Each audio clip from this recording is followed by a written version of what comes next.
Assalamualaikum warahmatullahi wabarakatuh. Waalaikumsalam warahmatullahi wabarakatuh. Mari kita mulai. Bismillahirrahmanirrahim. Baik, langsung saja. Ada pertanyaan dari brosurnya?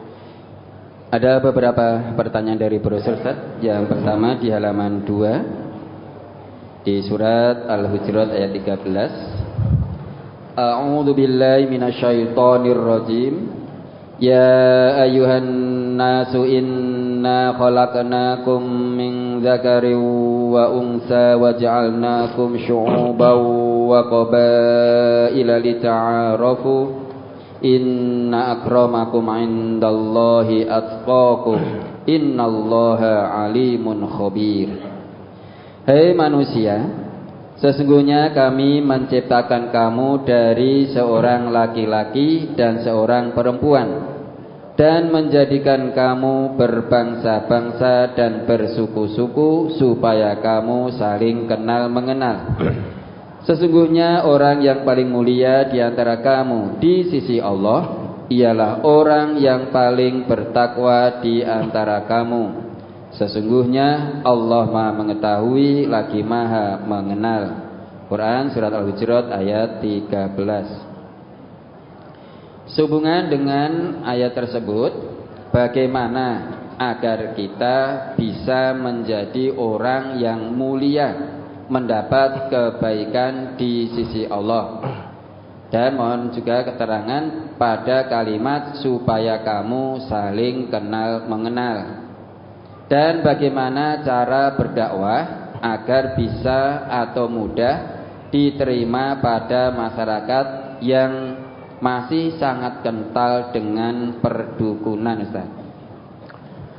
Ya, yang pertama tentu dengan meningkatkan kualitas ketakwaan kita. Inna akramakum indallahi atqakum, kan begitu. Jadi Allah itu menciptakan manusia bersuku-suku dan berbangsa-bangsa. Tidak hanya menciptakan suku Jawa dan bangsa Indonesia saja, namun banyak suku, banyak bangsa. Nah, semua ini diciptakan oleh Allah untuk saling mengenal sama-sama menjadi manusia. Jadi dari sisi kemanusiaannya saling mengenal. Tetapi ayat itu berlanjut, inna akramakum indallahi atqakum. Orang yang paling mulia di sisi Allah itu siapa yang paling takwa di antara kalian. Berarti orang yang tidak bertakwa itu tidak mulia di sisi Allah. Maka oleh karena itu kita bersyukur untuk bisa menjadi mulia, menjadi takwa, itu harus melalui Islam. Tanpa melalui Islam mustahil manusia menjadi takwa, itu mustahil. Nah, kita bersyukur kepada Allah sudah ditakdirkan oleh Allah menjadi seorang yang beragama Islam. Namun Islam yang dimaksud sebagaimana pesan Allah itu la tamutunna illa wa antum muslimun. Muslim yang dimaksud di situ bukan hanya sebatas orang yang ngaku beragama Islam.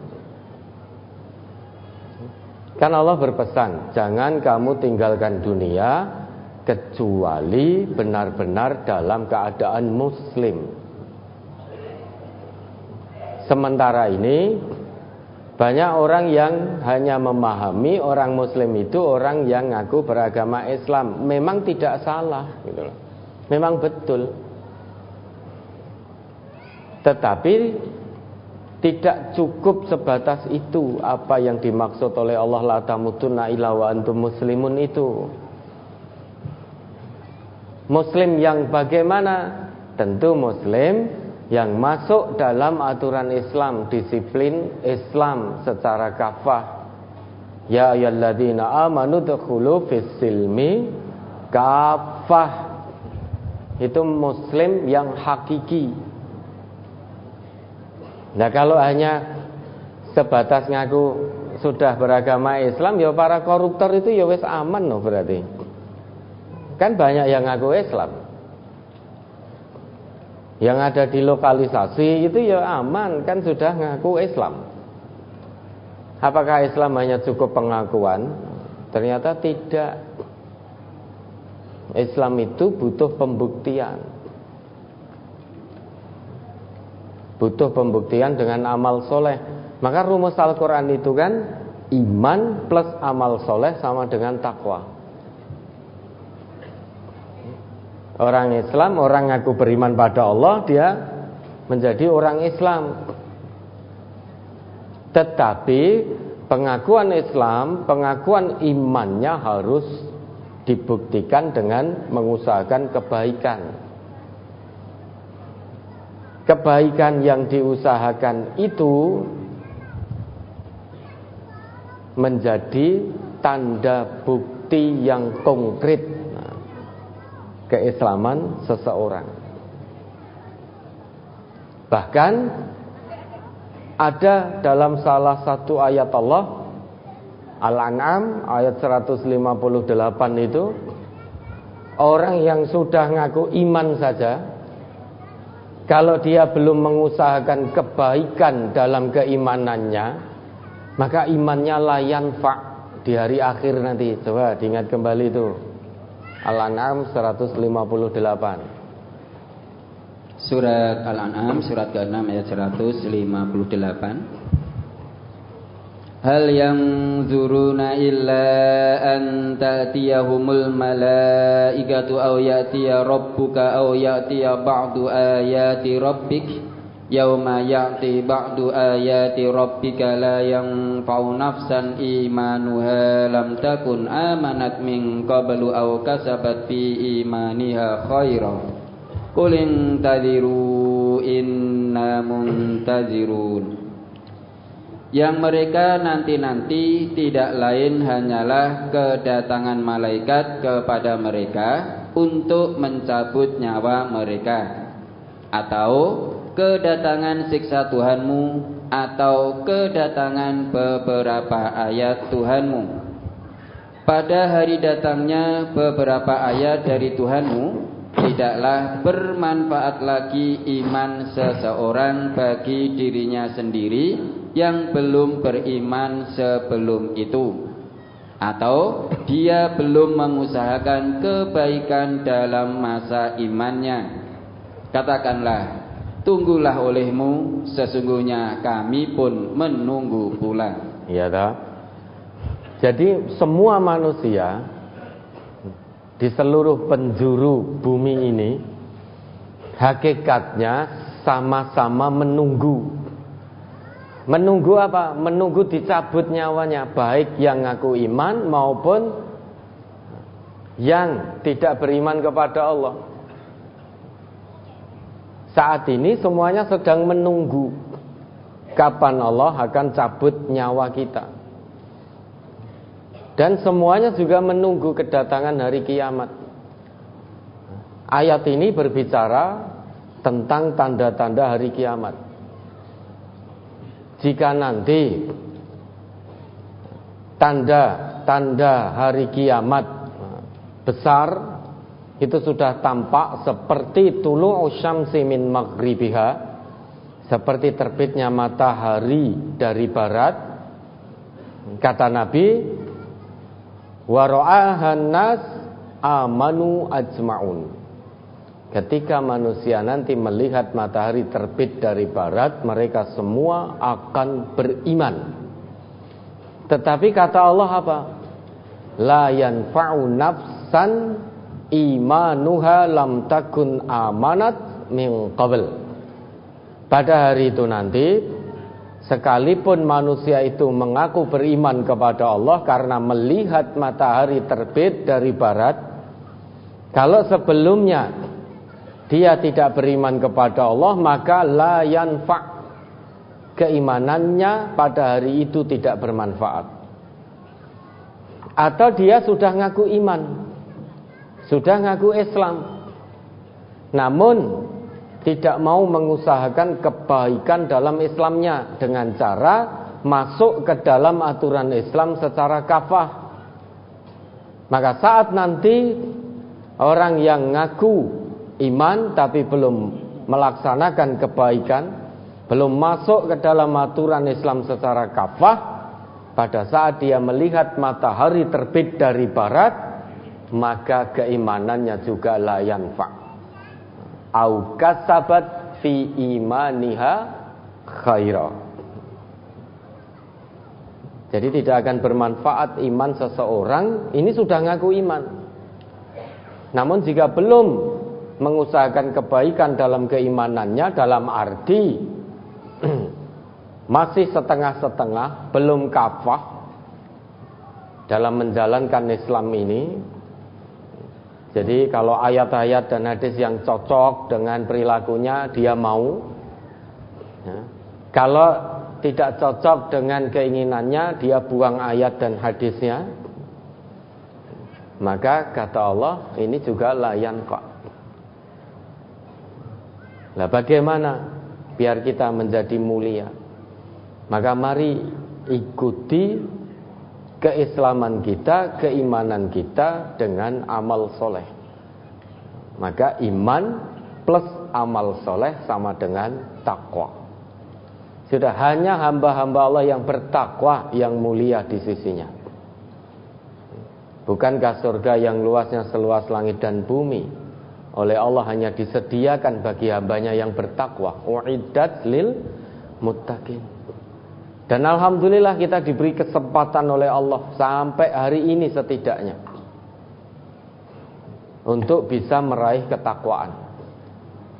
Manusia-manusia di luar Islam sudah tidak ada kesempatan menjadi hamba Allah yang bertakwa, karena untuk bertakwa itu harus melalui Islam.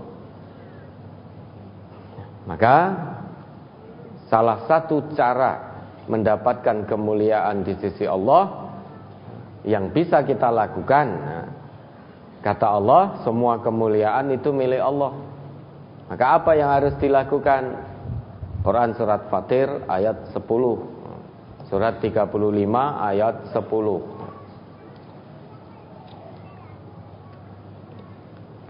Surat Fatir surat ke-35 ayat 10. Man kana yuridul izzata falillahil izzatu jami'a ilaihi yas'adul kalimut thayyibu wal amalus sholihu yarfa'u walladzina yamkuruna as-sayyi'ati lahum adzabun syadid wa makru ulaika huwa yabur.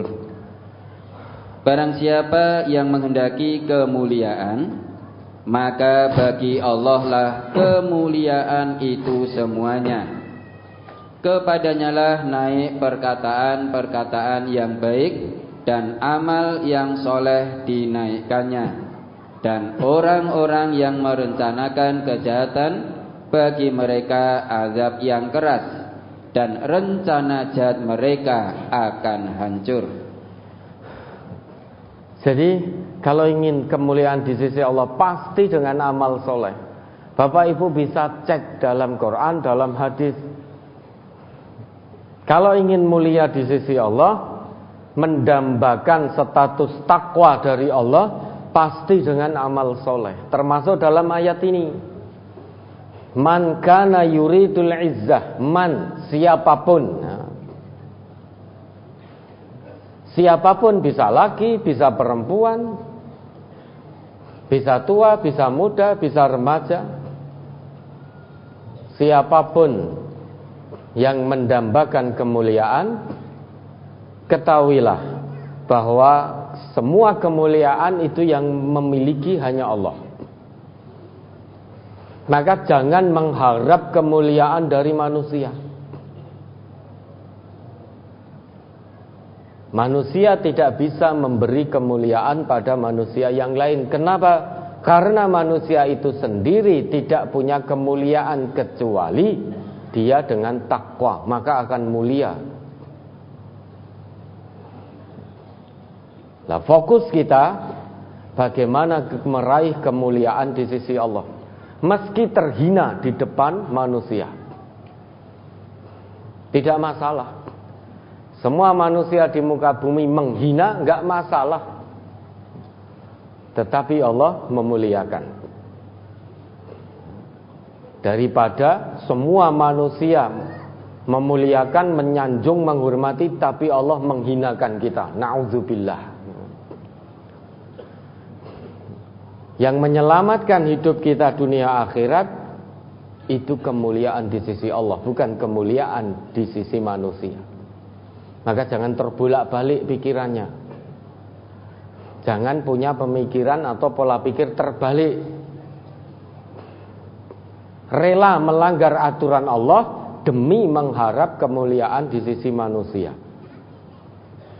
Rela melanggar aturan Rasulullah demi mengharap atau mendapatkan kehormatan di sisi manusia. Ini pola pikir terbalik.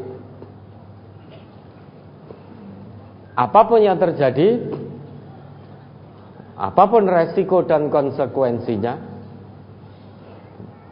jangan pernah melepas identitas muslim kita. Sekalipun terkadang resikonya menyakitkan, bahkan mungkin nyawa melayang untuk mempertahankan identitas muslim. Baik yang bertahan dengan identitas muslimnya dalam kondisi sepahit apapun, ataupun yang melepaskan identitas muslimnya untuk mendapatkan kesenangan dunia yang menipu, semuanya sedang menunggu kematian. Semuanya pasti mati. Orang yang mati dengan tetap mempertahankan identitas muslimnya, maka bahagia dia, mulia di sisi Allah. Orang yang mati namun menanggalkan identitas muslimnya, terhina dia di sisi Allah. Salah satu yang menunjukkan identitas muslim kita menurut ayat ini, ilaihi yas'adul kalimut thayyib wal amalus shalih yarfa'u. Seorang muslim lisannya itu akan terus berkata yang thayyib, yang baik-baik. Dan seorang muslim dia akan berbuat yang soleh. Maka ucapan yang keluar dari seorang muslim itu harus bernilai amal soleh. Satu kata yang keluar dari lisan seorang muslim itu harus mengandung nilai-nilai kesolihan, nilai-nilai kemuslihan. Karena itu yang akan sampai kepada Allah. Kalau ada muslim menjatuhkan kehormatan muslim lain, maka itu bukan amal soleh, tapi amal toleh. Bedanya sod dengan to, satu huruf. Maka kalau mendambakan kemuliaan di sisi Allah, latih lisan untuk berkata baik kepada siapapun. Yang hak katakan hak, yang batil katakan batil. Jangan campur aduk, jangan abu-abu, enggak usum. Sekarang sudah bukan zamannya abu-abu. Ya, rono iya, rene iya kan itu. Kalau abu-abu seperti itu menjadi tidak terhormat. Di mata manusia saja tidak terhormat. Nah, sebentar lagi 2024. Banyak politikus lah, loncat sana, loncat sini, loncat sana. Itu kan di mata manusia saja sudah tidak terhormat. Nah, seorang muslim harus punya identitas, harus punya komitmen. Tidak lagi abu-abu, ngalor ya gelem, ngidul ya gelem, ngetan ya gelem, ngulon ya gelem. Maka ini komitmen keislamannya dipertanyakan. Kemuliaan di sisi Allah dipertanyakan. Ya, itu yang pertama.